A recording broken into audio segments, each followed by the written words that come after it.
Hey, how you doing?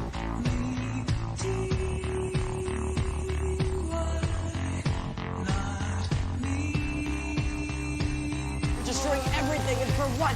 You could swap spit with some stupid girl. Elle's not stupid. It's not my fault you don't like girls. I asked if you wanted to be my friend. Sometimes I think it's just scary to open up like that. Say yes. It's the best thing you've ever done. To say how you really feel, especially to people you care about the most. Sometimes you feel like a mistake. We're crazy together, right?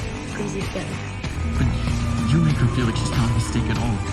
I'm not gonna fall in love. I said forget it, Mike, okay? Yes, I did. I really did.